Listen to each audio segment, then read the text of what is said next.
When Sarah rescued what she believed was an abandoned white kitten, she had no idea it would change her entire life. Ignoring a local farmer's warnings that the animal was a wild predator, Sarah promised to keep him indoors and brought him home, naming him Lucky. From that moment on, nothing in her life would ever be the same. Lucky wasn't just growing, he was transforming. His paws became massive, his eyes wild, and his predatory instincts dangerously sharp. When he shredded solid oak posts and refused kibble for raw meat, Sarah knew something wasn't right. But the terrifying truth only broke when a seasoned veterinarian saw the animal. He took off his glasses and turned pale. Sarah was about to find out that the animal sleeping in her bed wasn't a house cat at all, and saving his life might cost her everything. Before we start, hit the like button and make sure to subscribe if you haven't, and hit that notification bell so that you won't miss any new stories. The afternoon sun was bright and unforgiving, reflecting off the asphalt of the grocery store parking lot in a way that made the air shimmer. It was a crisp, clear day in late October, the kind of American autumn afternoon where the sky is a piercing, limitless blue and the trees are just beginning to surrender their leaves. Sarah, a woman of gentle demeanor and quiet routines, finished loading the last of her paper grocery sacks into the trunk of her sedan. She was looking forward to the drive home, to the quiet of her apartment, and a cup of tea. But fate, as it often does, arrived not with a shout, but with a whimper. As she slammed the trunk shut, a movement on the bed of a rusted pickup truck parked 2 spaces over caught her eye. It was an old farm truck, caked in the red mud of the county back roads, with a bed full of feed bags and loose straw. There, tucked behind a spare tire, sat a small wire rabbit cage. And inside the cage was a ball of white fluff, pressed so tightly into the corner it looked like a discarded cotton quilt. Sarah hesitated. She wasn't one to pry, but the stillness of the creature bothered her. She stepped closer, shading her eyes against the glare. The creature lifted its head. It was a kitten, or at least it appeared to be. But it was the most striking kitten she had ever seen. Its fur was a blinding, snowy white, thick and plush. But it was the eyes that pinned her to the spot. Wide, terrified, and a blue so pale they looked almost like ice. They weren't the pleading eyes of a domestic stray. They were watchful, intense, and filled with a profound misery that seemed too heavy for such a small body.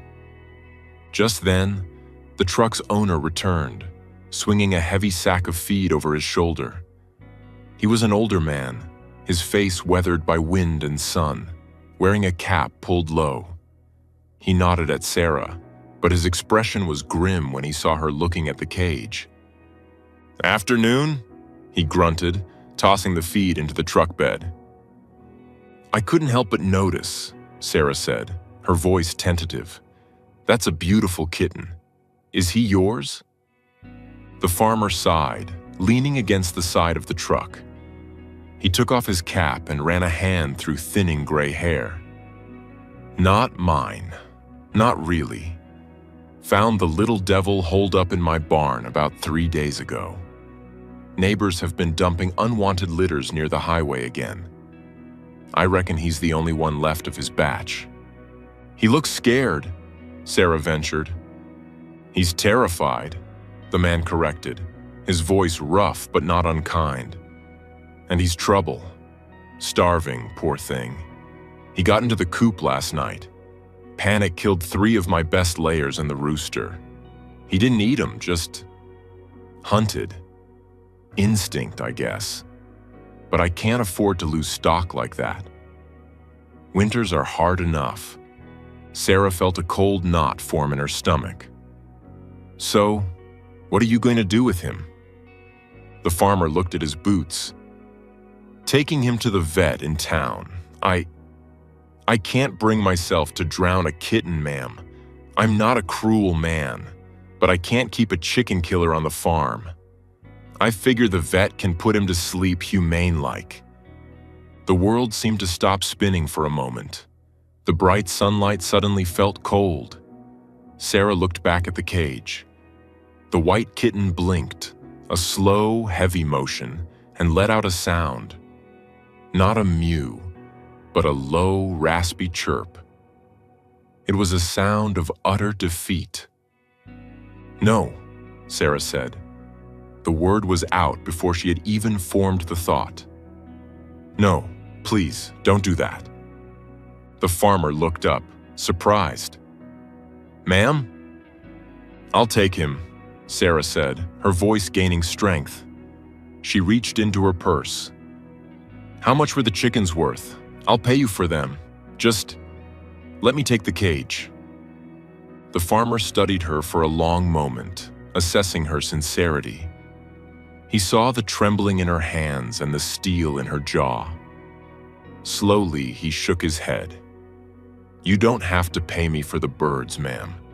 If you want to give the little scrap a chance, that's payment enough. Just promise me one thing. Keep him inside. He's got a wild streak a mile wide." "I promise," Sarah breathed. Minutes later, the cage was in her passenger seat. She named him Lucky before they even left the parking lot. It was the only name that fit.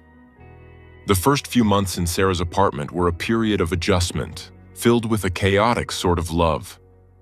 Sarah had owned cats before, but Lucky was different. From the very first night, the bond he formed with her was intense, almost possessive. He didn't act like a normal kitten. He didn't need dough on blankets or chase laser pointers with mindless abandon. Instead, he observed. He would sit on the highest point in the living room, the top of the bookshelf, and watch her with that unnerving, icy stare. When he played, it was serious business. He didn't bat at toys, he stalked them. He would flatten his body against the rug, his oversized paws silent, and launch himself with explosive power. And he was affectionate, but on his own terms. He didn't purr. Instead, when he was happy, he produced a deep, rumbling vibration in his chest, like a distant diesel engine idling. He would approach Sarah when she sat on the sofa, butt his heavy head against her chin, and lick her face with a tongue that felt like coarse sandpaper. "You're just a big, weird brute, aren't you?" Sarah would coo, burying her hands in his incredibly dense white fur. He would rumble in response, chewing gently on the sleeve of her hoodie. Her friends found him unsettling. "Look at the size of those paws," a neighbor remarked one afternoon, pulling her hand back after Lucky nipped at her fingers. "And his tail. It's just a nub. Is he a Manx?" "I think he's a mix," Sarah replied, defending him as she always did. "Maybe part Maine Coon?" The farmer said he was a barn cat.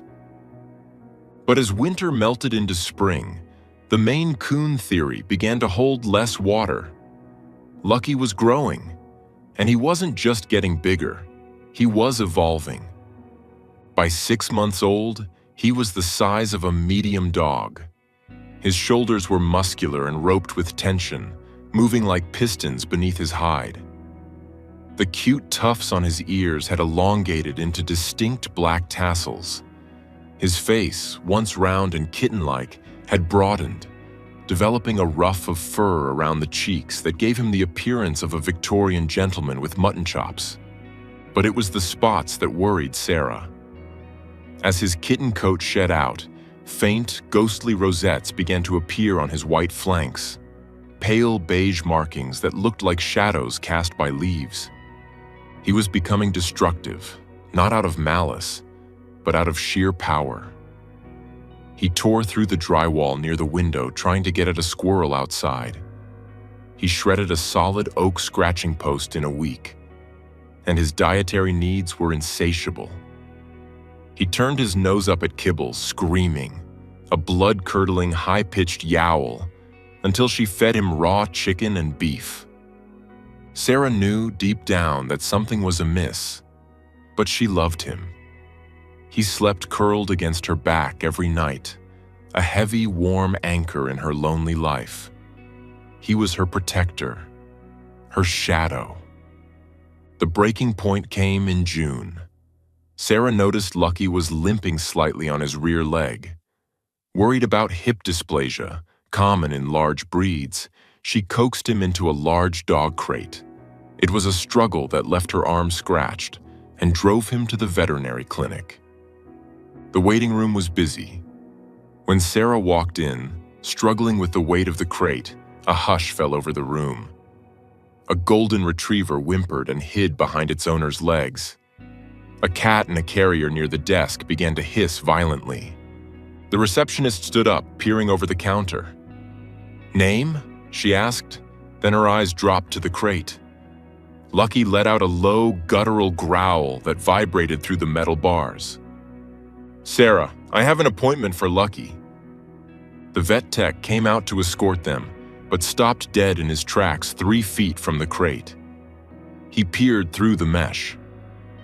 "Ma'am," he said, his voice very quiet, "do not open that crate."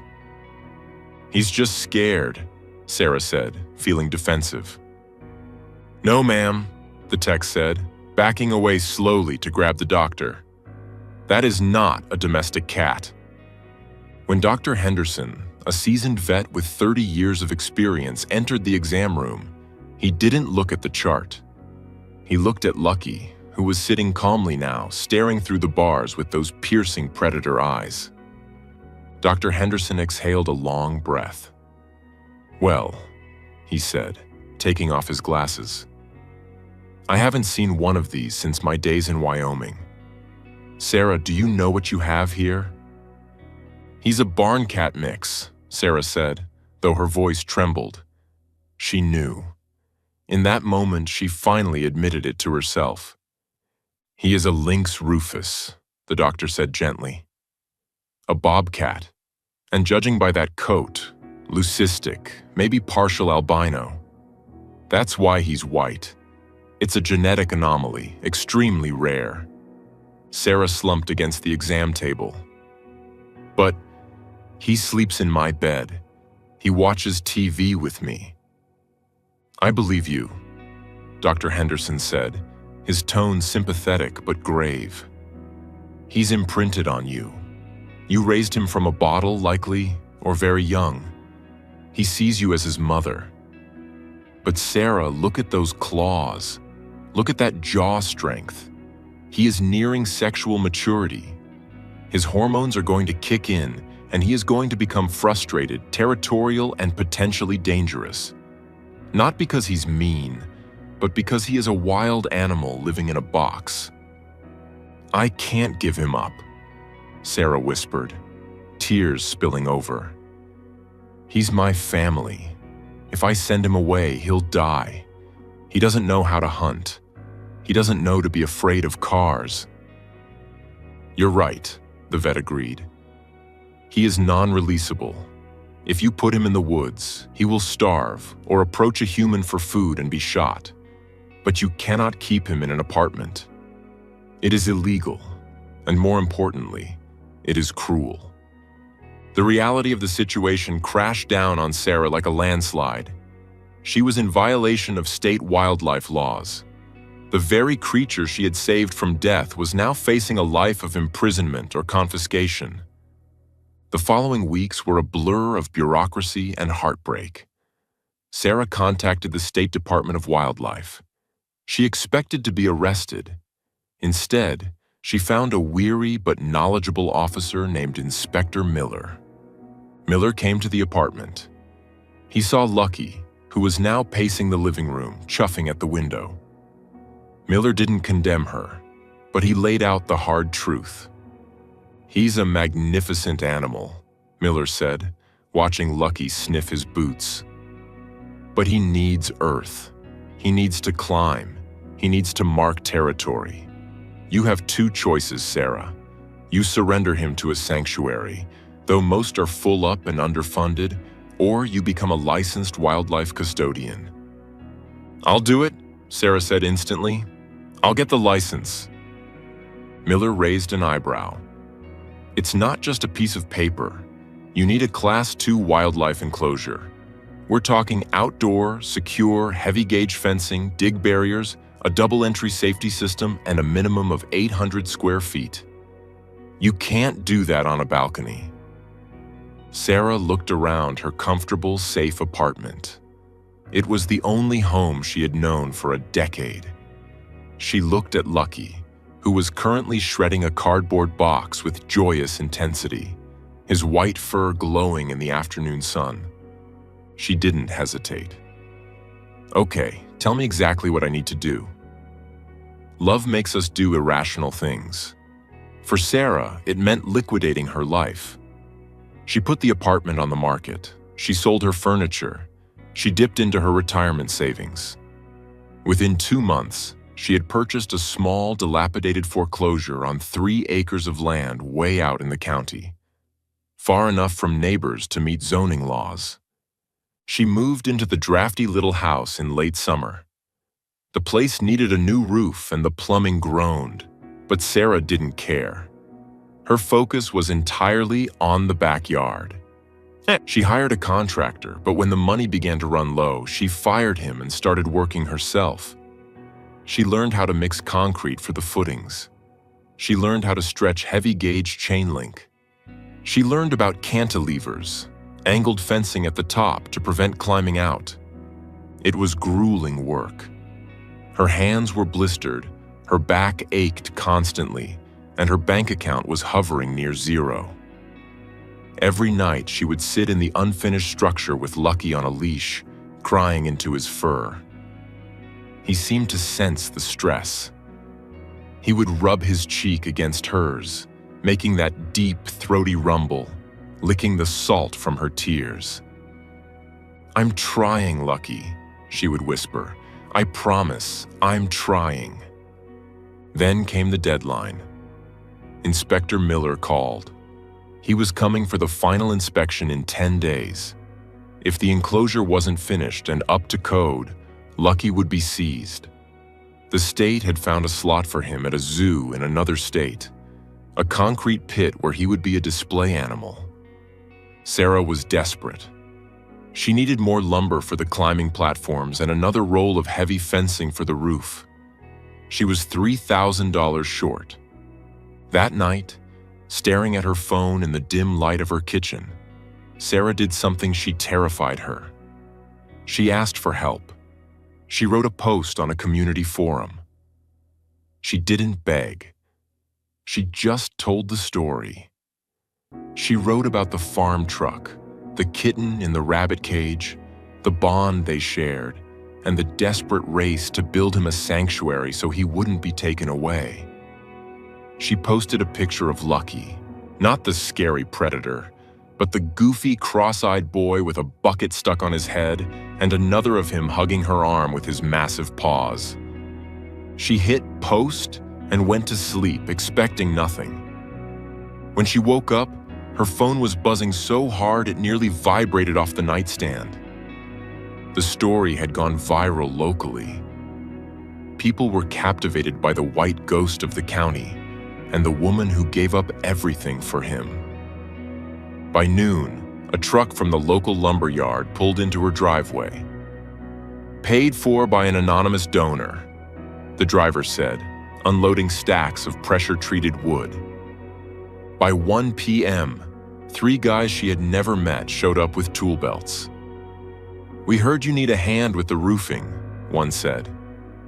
"I've got a bobcat of my own, the machine kind, not the cat. We can dig those post holes in an hour." It was a modern-day barn raising. Neighbors brought casseroles. A retired welder fixed the gate latches. Children stood at a safe distance, watching in awe as the massive enclosure took shape. When Inspector Miller pulled up the driveway 10 days later, he stopped his truck and just stared. The enclosure stood tall and proud. It was magnificent. It had high platforms for observing, hollow logs for hiding, a splash pool, and complex climbing structures made of cedar. It was secure, professional, and filled with enrichment. Miller walked the perimeter, checking the tension of the wire, shaking the posts. He checked the double safety vestibule. He checked the freezer full of proper meat. Finally, he turned to Sarah, who was holding her breath, her hands clasped so tight her knuckles were white. Miller smiled, a rare, genuine expression that crinkled the corners of his eyes. He pulled a clipboard from under his arm and stamped the document with a heavy thud. "Well done, Sarah," he said. "Approved." 3 years later, the late afternoon light is different out here in the country. It's warmer, softer, filtering through the tall pines and casting long golden shadows across the sanctuary. Sarah walks down the gravel path, carrying a bucket of enrichment treats. Ice blocks with fish frozen inside and scent-soaked burlap sacks. Her walk is confident now. Her boots are muddy, and her hands are rougher than they used to be, but she looks younger, lighter. She reaches the main habitat. It has a sign on the front, "The Lucky Star Sanctuary, Education and Rehabilitation." Behind the heavy gauge mesh, a ghost moves. Lucky is fully grown now, a magnificent 35-pound specimen of pure muscle and instinct. His white coat gleams in the twilight, the faint spots barely visible like clouds on snow. His ear tufts twitch as he hears her approach. He doesn't rush the fence like a dog. He flows toward it. Sarah unlocks the safety vestibule, steps in, locks it behind her, and then approaches the mesh wall. "Hey, handsome," she says softly. Lucky approaches the wire. He stands on his hind legs, putting his massive front paws on the fencing at eye level with her. He leans forward and presses his forehead against the wire. Sarah leans in and presses her forehead to his, separated only by the steel mesh. It is a ritual they perform every evening, a silent communion between two species that shouldn't be friends, but are. Lucky closes his eyes and lets out that sound, the deep, rhythmic chuff rumble that vibrates in Sarah's own chest. It is a sound of contentment. Sarah's life is nothing like she planned. She doesn't have the condo or the pristine furniture. Instead, she has a fox recovering from a car strike in the smaller pen, a great horned owl healing in the flight barn, and a community of volunteers who look to her for guidance. She found her purpose not in the safety of the known, but in the wild uncertainty of the rescue. She looks at Lucky, the animal that started it all. He is wild, yes. He is dangerous, yes. But as he looks at her with those ice-blue eyes, softening in the warm glow of the setting sun, she sees the kitten from the farm truck. He drops to all fours and rubs his flank along the fence, inviting her to walk with him. "Come on then," she says, smiling. "Let's go check on the others." As they walk together, separated by a fence but joined by a tether of love that defies logic, the sun dips below the horizon, painting the sky in shades of violet and gold. It is a good life. It is a hard life. But as Sarah listens to the sounds of the night waking up around her, she knows she is exactly where she is meant to be. And Lucky, the ghost cat who wasn't a cat at all, chuffs softly in agreement.